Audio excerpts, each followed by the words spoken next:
Hello, powerful one. Welcome to yet another edition of Inner Growth with Osezuah ELIMIHE. Today, we are fulfilling our promise of treating the topic valence. I am still your host, Osezuah Anthony ELIMIHE, and I am forever in the business of helping you grow from inside out. That is the drill.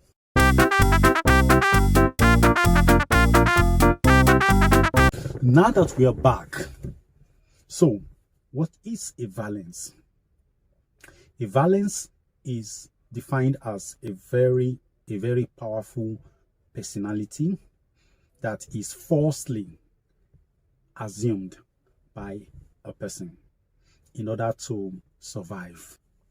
A child that is always criticized, run down by unfair parents, unfair adults, we end up becoming, they will assume the identity of the dominant oppressor.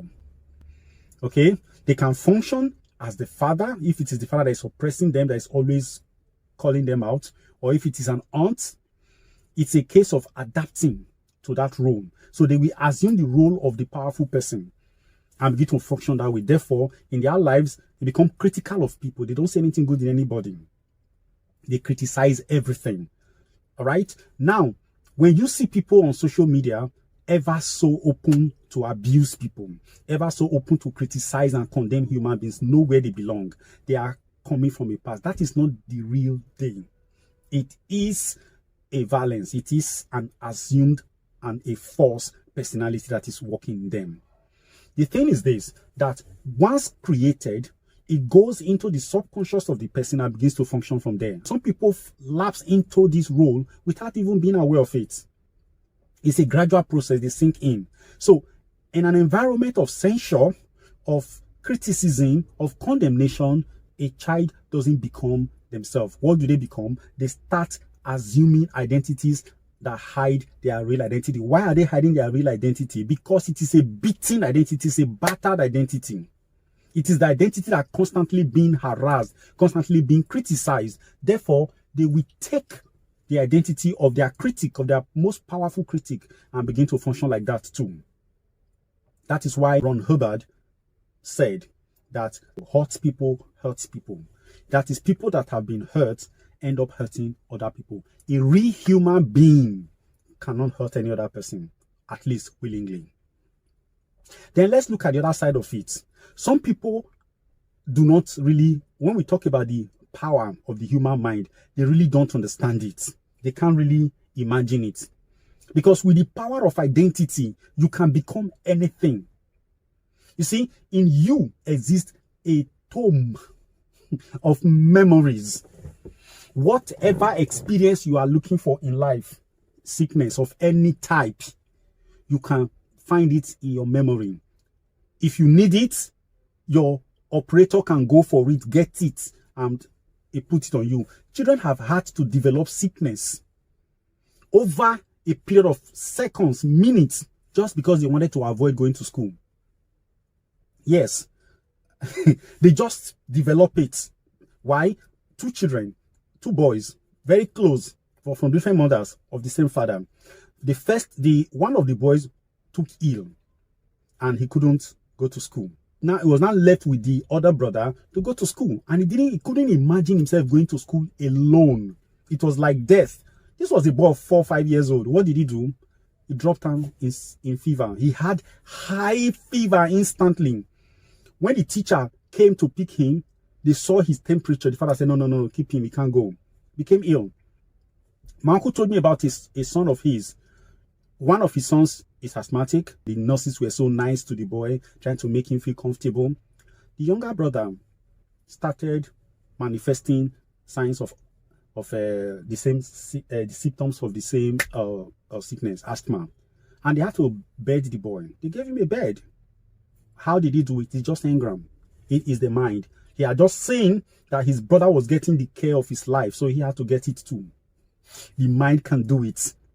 In the same way, when you have a family where one boy is being taken, one child is getting all the attention from the parents, not because that child is a special child from the point of view of illness or from whatever point of view, the other child will take the identity of the other child that is getting all the attention. Okay, when he takes that identity, like falling sick from time to time too, the parents will turn their attention to that child, and that child feels gratified and he accepts it. This is the situation. Whenever I take on my brother's role, my parents give me the attention they give to my brother. So they create that personality, and it goes with them through life. Let me still use the same house situation. Growing up, two children growing up. One is very quiet, very, very, very reserved. The other one is very troublesome, as in he falls into all kinds of trouble. But guess what? The troublesome one is better beloved than the quiet and calm one. They say the calm one is too gentle. It's not forceful. You know, oh, come on. People insult him and he let go. The other one, that is the ideal child. Guess what? In order to be valued by the parents, the boy started misbehaving. And he became very, very troublesome. And he started fighting. He started creating problems at school. He even overdid his younger brother. Why? School started writing to the parents to say he should come to the school because of the boy's actions. It was not the boy. It was not his nature. He became talkative because that was the personality that his parents valued. He created it. A lot of the times, valences are created in order to attract attention. You've seen adults who do everything, who will go out of their way to get the attention of society. It is not their fault. It is that same personality that they have created. They created at a younger age in an attempt to survive in the environment they were in. That personality never goes. It's there. It comes up once in a while and makes use of all the assets of the human being. Because once that personality comes up, the other real person is closed down. We create multiple personalities for different situations. You get it? In relationship, the same thing. Now you see, a person is growing up in a society and he discovers, I know a friend, yeah, he's a very big man, who became a drug addict.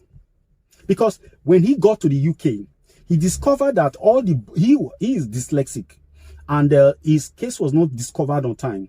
So they felt he was dumb. He was all that. He was not a bright child. From a wealthy home, we attended one of the richest schools in Europe.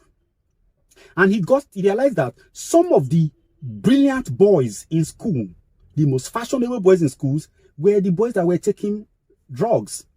What did he do? In order to become fashionable too, to become brilliant too, he joined them. He became an addict until he became a junkie. But guess something I learned from him when I was discussing with him, when I met him first time in 2008. He told me that when he was down, his father was kicking at him. Everybody was calling him names. He was almost being disowned. He was in the asylum, or where do they call that place they go for recovery? And then he said to himself, one day, he had been hearing this, but on that day, it dawned on him that, boy, you brought yourself into this. You only can take yourself out. That was the day he got his cure. It is a case of getting that moment. And I discovered one thing, that I have seen two types of managers. I have seen a manager who is very thorough. If he saw a good creative work, give him a good script, or you produce a good commercial for them, he sees it, you approve, they will approve on the spot. They won't be looking for anybody's opinion. This is what I want. They know what they want. Now, there are others who are very powerful too, who are highly recommended. Even at the higher position of authority, they can never take a decision. All right?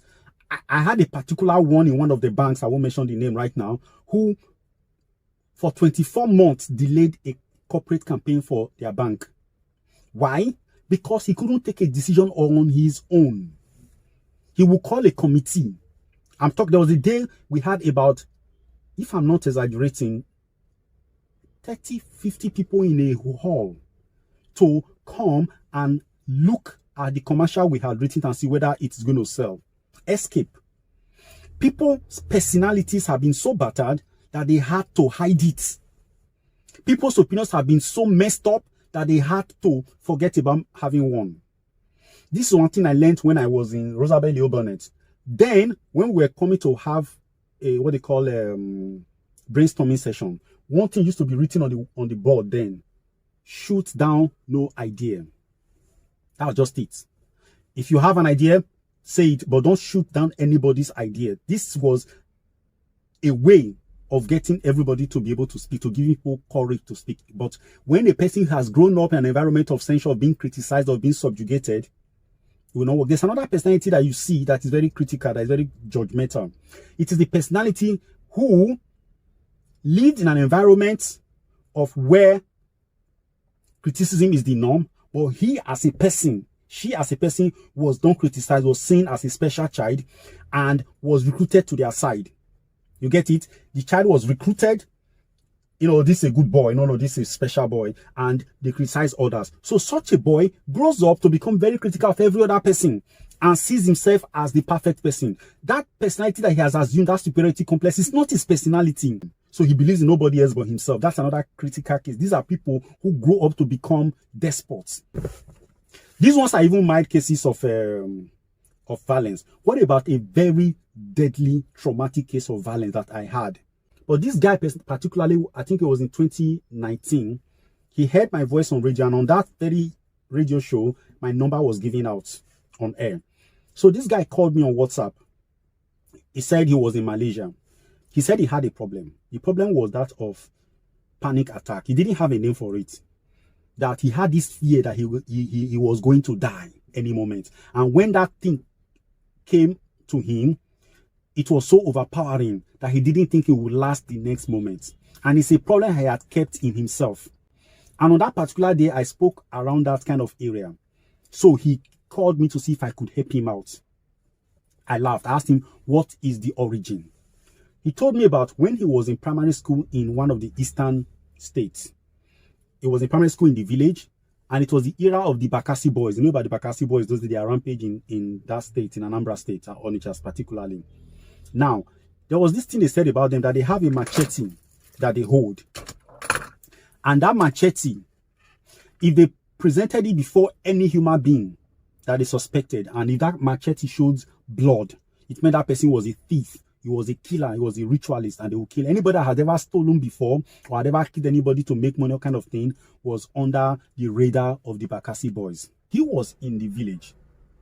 And when he finished primary school, he had to go to the city, to Anambra. He had to go to Anambra, Onitsha, to go to school. Now, the thing is this. Before he went to school, he believed that he would die when he left his village, because he had been a thief. He had stolen his mother's money. I'm talking about little piffing that some children do.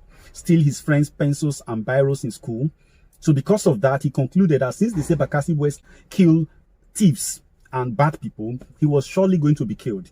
He harbored that fear. Every time he heard news about Bakassi boys, that fear was always in him. Then, when he finished primary school, he was going to the village, to Onitsha. He concluded that he was going to die. He was crying when he was going. People thought, oh, because he was leaving his father, so he was crying. He didn't have the courage to tell his parents. Why couldn't he tell his parents? Obviously, his parents would punish him. They would disgrace him. See, a state, don't ever let a child grow up in an environment of shame and blame. Whatever a child does, be ready to forgive. And let it even be an opportunity for you to pull the child closer. That way, you are allowing the person to express their humanity. But if you're always antagonizing and kicking them, calling them names for whatever they have done, you don't allow them be themselves. What they do now is they go inside and they create a false personality that they bring before you. And that false personality, once created, lives with the person all through life. Unless they come across people like us who can help them break out of the mold and find themselves. So when he was going to Onitsha, he was crying. He knew he was going to die. But luckily for when he got on Onitsha, he didn't meet the Bakassi boys, okay? And his uncle, whom he went to go and serve, took him to Malaysia. So he never got to experience that contact with the Bakassi boys. Guess what? A personality has been created that says, I am worthless. I am going to be killed. You get it? I am going to die. That personality had been created, that valence had been created in him, and it is a sabotaging, life-sapping kind of engram. At the time he now left and was in Malaysia, now he has become a man with a wife and children, but that thing has been with him. I had a panic attack myself, which I, on my own, without any assistance from anybody, cured by applying the principles I learned about, I learned from my courses in mind management. So I decided to apply it to this guy. I helped him in the space of 1 week or 2 weeks. The guy came back to himself. It's a simple thing. Personalities, first personality can easily be cleared. Like I told you one thing before. I told you that when you allow the light of your consciousness dawn on any blueprint, on any thought, on any personality on your inside, they cannot stand it. In the initial stage, they will fight you. I have had a situation where I almost ran out of the room in the night because of the panic. It was inside of me. I felt like there were forces in me trying to destroy me from the inside. But I told myself, where am I going to run to? Nobody can help me because they can't see these forces. I had to go on my knees and face the force. But guess what? An engram cannot kill you because it's not his real personality. It doesn't have power over you. It's an emotion. So when you face the emotion and focus on that emotion, it will fizzle. Another way, the tool that I used was gratitude therapy. I applied gratitude on myself in the moment of attack. And the guy died a natural death. It will come over and over again, but you keep focusing on it and you kill it. All right? So a lot of us contain multitude. I mean multitude. You can clear it. It's a case of that focus. That's why I told you to do that exercise. Practice focus and you will get an answer. Thank you very much. You are powerful. There is nothing negative in this world that has found itself inside of you that you cannot dissolve by focus.